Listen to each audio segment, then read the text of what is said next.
I honestly don't know why it has to be this difficult. It's a simple transaction, right?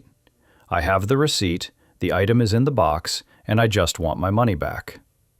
But instead, I spent 30 minutes arguing about store credit versus original payment method. It was exhausting. That sounds incredibly draining.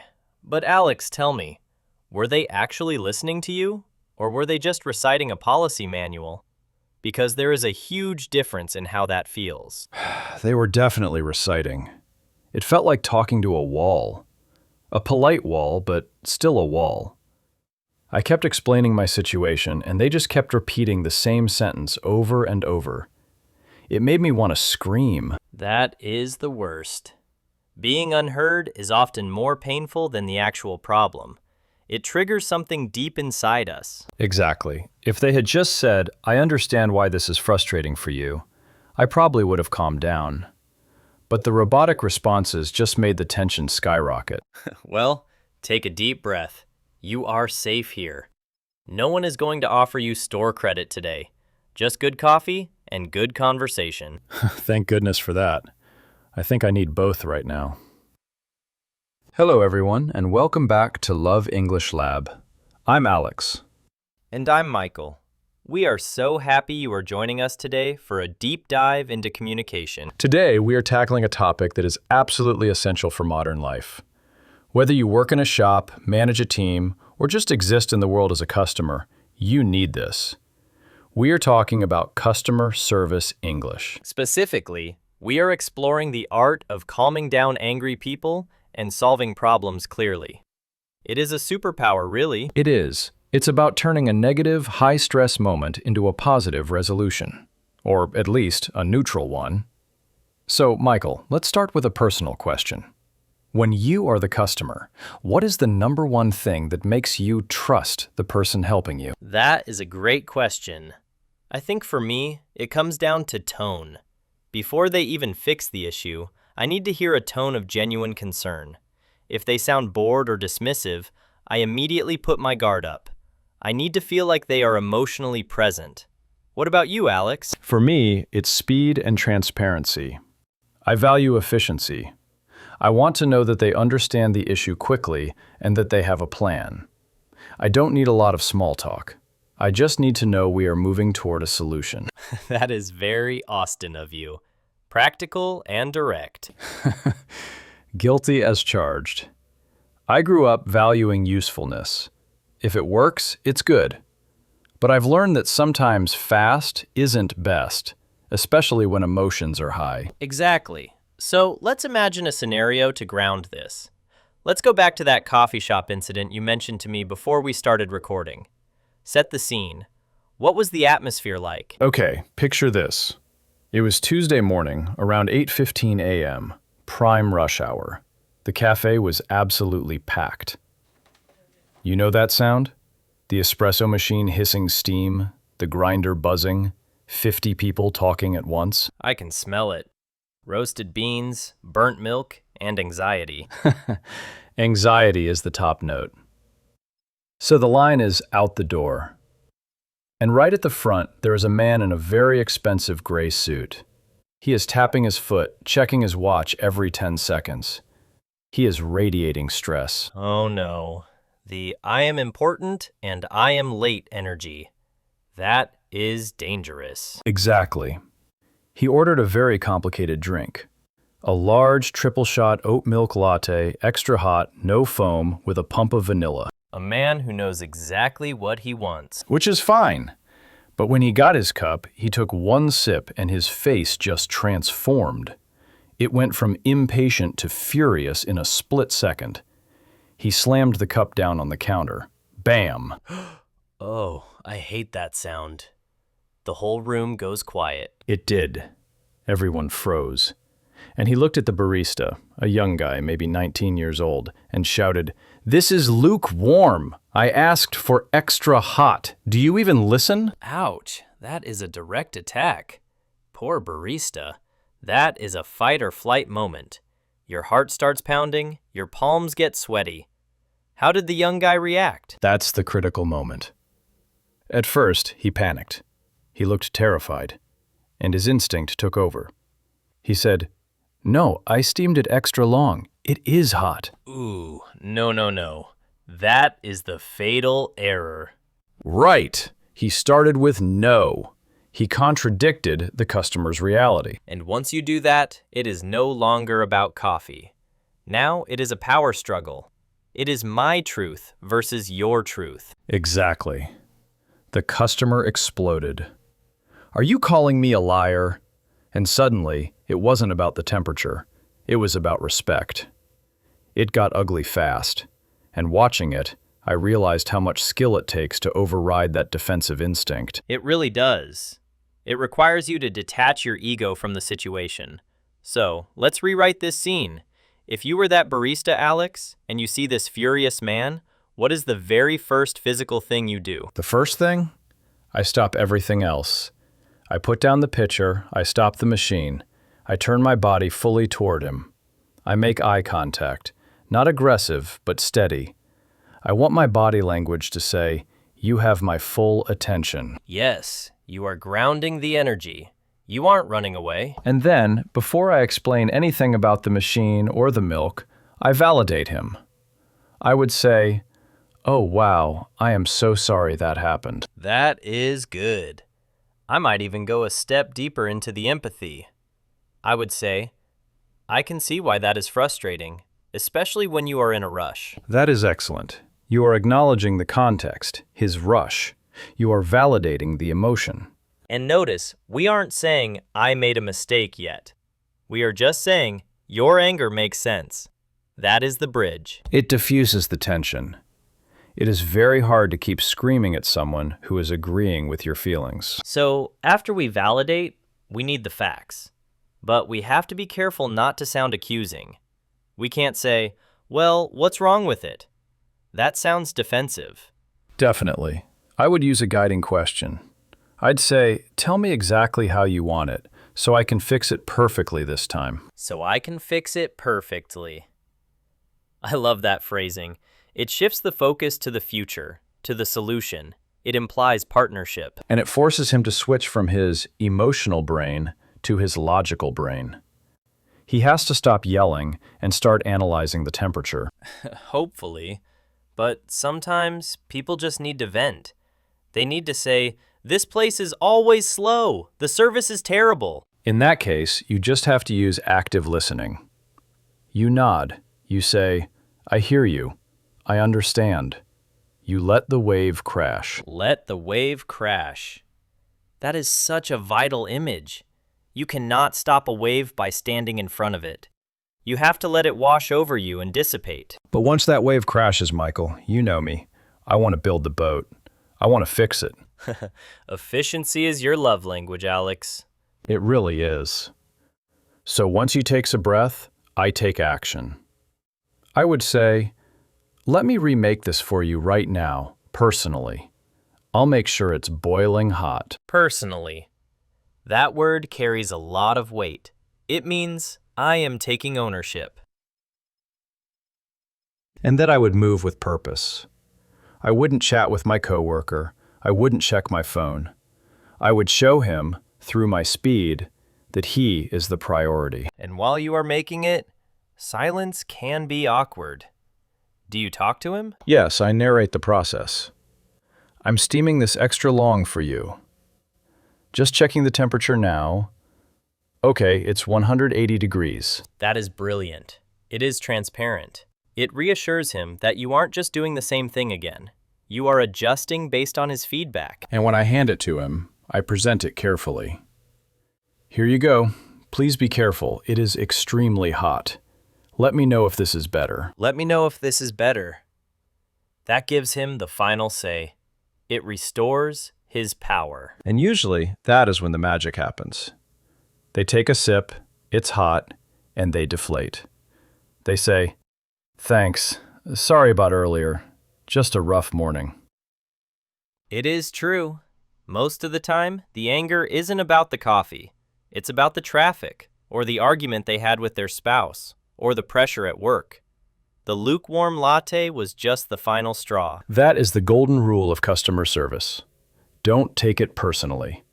It is almost never about you. But that is easier said than done, isn't it? When someone is rude, our natural instinct is self-protection. We want to snap back. We do, but you have to treat it like a game. The goal of the game is to stay calm.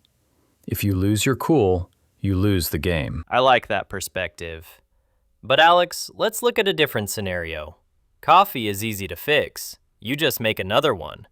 What about when you work in retail, say a clothing store, and the customer wants to return something that is clearly, well, used? Oh, the used return nightmare. I worked in a shoe store in college, and this happened all the time. Someone would bring back running shoes with mud on the soles and say, "I never wore them." Oh my, that is a tricky situation. Because now you have a conflict between customer service and company policy. Exactly, and you cannot call them a liar. You cannot say, "I see mud." That is an accusation. So how do you handle it? How do you say no without starting a war? You have to blame the policy, not the person. You externalize the no. Give me an example line. I would pick up the shoe, look at it, and say, "I really wish I could take this back for you. However, our safety policy requires items to be in unworn condition, and since there is some wear on the sole, the system won't let me process the refund." That is very smooth. The system won't let me. It makes you and the customer allies against the rigid computer system. Exactly. I am on your side. I wish I could help. But the big bad computer says no. It's a bit of a theatrical performance, isn't it? It is, but it saves their dignity. If I say, "You wore these," they feel caught and embarrassed, which makes them angry.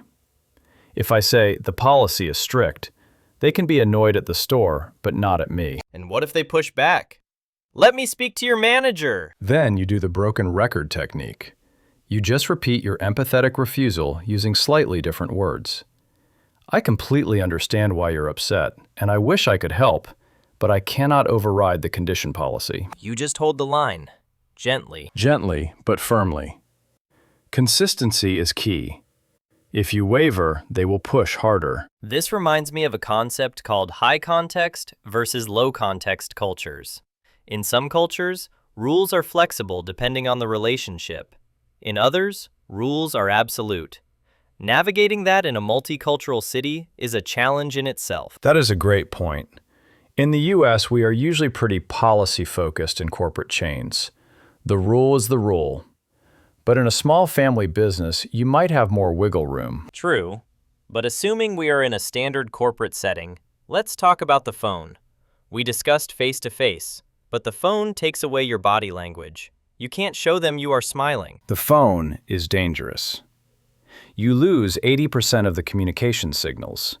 All you have is your voice. And silence on the phone feels much longer than silence in person. It does. 5 seconds of silence on the phone feels like an hour. Do you remember that time my internet went down for 3 days? Oh, I remember. You were stressing out. You work from home, so no internet means no work. Exactly. I was in a crisis. I called the provider, and I had to wait on hold for 20 minutes, listening to that terrible loop of saxophone music. The hold music of doom. It raises your blood pressure before you even speak to anyone. By the time the agent picked up, I was already tense. My voice was tight. I wasn't shouting, but I was clipped. Very short sentences.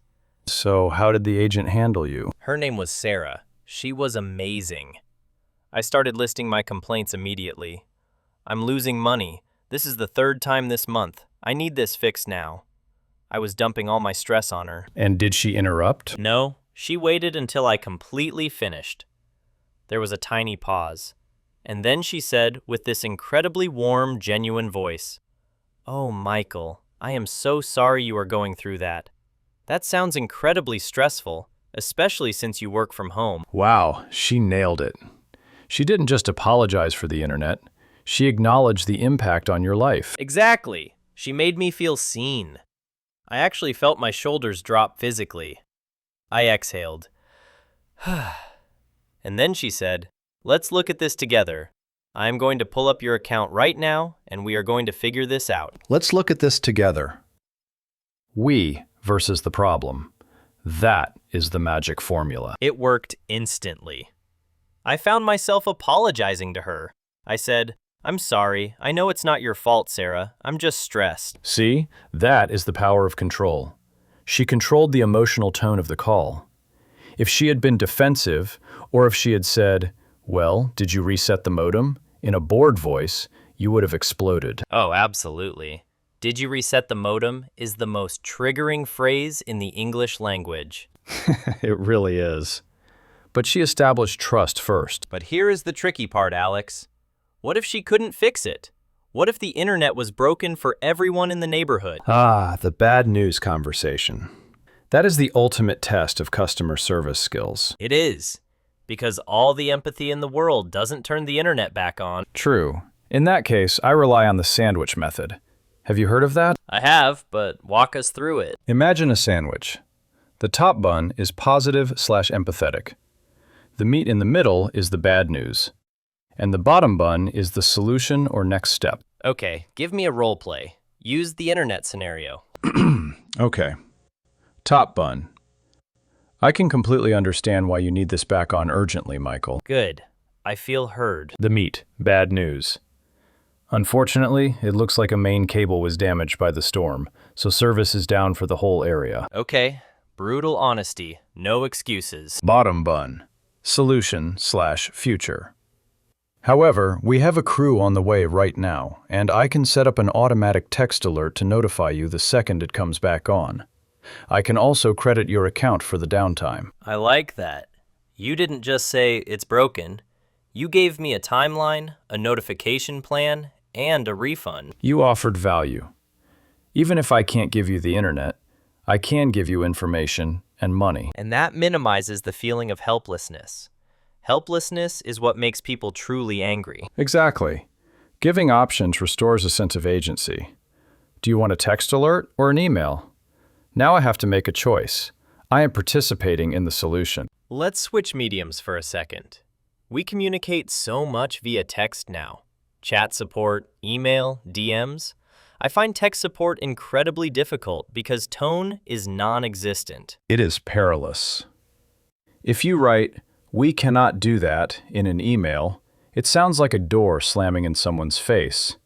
It sounds robotic. It does. It sounds cold. So how do you warm up text? You have to use softening language. You need to use more words than you would in speech. Give us some examples of softeners. Instead of "No, we can't," you write, "I'm afraid we aren't able to do that at this time." I'm afraid. It sounds very British, but it works.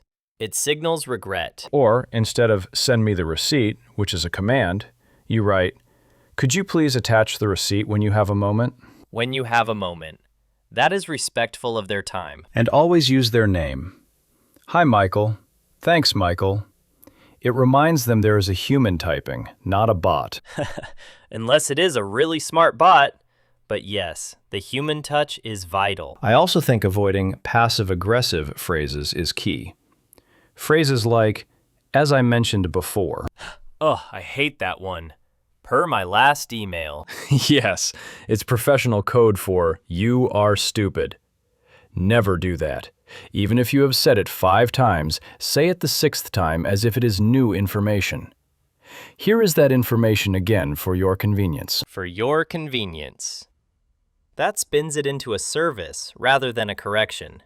That is very clever. It's all about protecting the other person's ego. If you make a customer feel stupid, you have lost them forever. That is a profound truth. Dignity is the most valuable currency in these interactions. Michael, we have talked about the during. What about the after? After the yelling customer leaves or you hang up the phone, what happens to that stress? It stays with you. It sits in your chest. Your hands might shake. It's adrenaline. You need a reset ritual. You cannot carry that energy to the next person. I agree.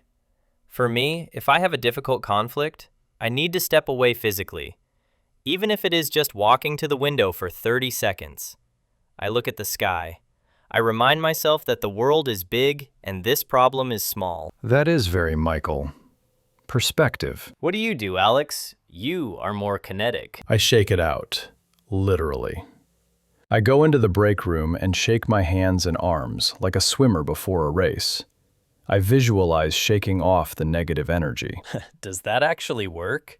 Surprisingly well. It releases the physical tension. And then I drink a big glass of water. Cold water helps reset your nervous system. And then I put on my game face again. Because the next customer doesn't know what just happened. They deserve my best, not my leftovers. that is a beautiful standard to hold. It is about professional integrity. You know, Alex, thinking about all of this, I wonder if that man in the suit, the angry coffee drinker, ever came back. He did, actually. I was there a few days later. Really? What happened? He walked in around the same time. The young barista saw him, and I saw him tense up a little. Shoulders went up. Bracing for impact. Exactly. But the man walked up to the counter, put a $5 bill in the tip jar, and looked the kid in the eye. And He said, "Hey, sorry about Tuesday. I was having a really rough week. The coffee was fine. Thanks for handling it." oh, that is wonderful. And the barista just smiled and said, "No problem at all. Good to see you again." The usual? That is the power of de-escalation. Because the barista didn't fight back on Tuesday, the man had space to reflect on his behavior. Exactly. If they had screamed at each other, the man would have left feeling justified. That kid was rude to me. But because the kid was calm, the man had to face his own reflection. And he didn't like what he saw. Kindness is a mirror. That is a poetic thought. It is, and it solves the problem for the long term. Now that man is a loyal customer. If they had fought, he would never have come back. It reminds me of a quote I like. Service is noble, but servile is not. Ooh, unpack that for us. Serving someone, helping them, solving their problem is a noble, dignified act. But being servile, letting them abuse you, having no boundaries, that is not healthy. That is a crucial distinction. We are talking about professional service, not becoming a doormat. Exactly. You can be kind and firm at the same time. You can say, I want to help you, but I cannot allow you to speak to me that way. That is the ultimate boundary line. And usually, people respect it. We have covered so much ground today, from the physics of coffee shop anger to the psychology of email softeners. It has been a marathon. So, let's try to boil this down into a simple takeaway strategy. Let's call it the C.A.L.M method. C.A.L.M. I love a good acronym. Helps the memory. Break it down. C is for connect. Before you solve, connect. Use their name. Make eye contact. Align your body language. Perfect. A is for acknowledge. Validate their feelings. I see why you are upset. Do not use the word no immediately. L is for listen. Active listening. Let them vent. Let the wave crash. Ask clarifying questions to switch on their logical brain. And M? M is for move. Move toward the solution. Use the sandwich method if needed. Give options. Restore their control. Connect, acknowledge, listen, move. It is a roadmap for peace. And honestly, Michael, this isn't just for customers. This works with your spouse, your kids, your friends. It really does.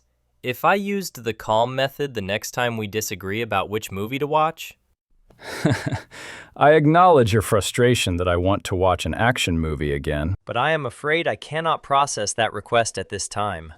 See? It works. Well, I think that is a perfect place to wrap up.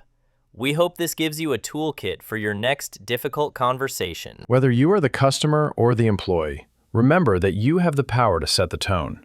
You can be the thermostat, not the thermometer. Thermostat, not thermometer? A thermometer just reflects the temperature in the room. A thermostat sets the temperature. Be the thermostat. I love that. Set the temperature to cool and kind. Exactly.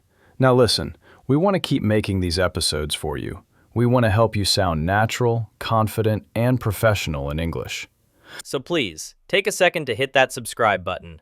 It really makes a huge difference for us. It helps us grow the community and reach more learners like you. And we want to hear your war stories. In the comments, tell us, what is the craziest customer service moment you have ever had? Did you use the C.A.L.M method, or did you lose your cool? Be honest, we learn from mistakes too. Thanks for listening, everyone. Good luck out there. Keep it simple. Keep it clear. And stay calm. See you next time. Bye. Goodbye. I know you told your friend you're not okay. And tell me what's wrong and why you never said you felt that way. And guess you're trying to stay strong and fake a smile until I look away.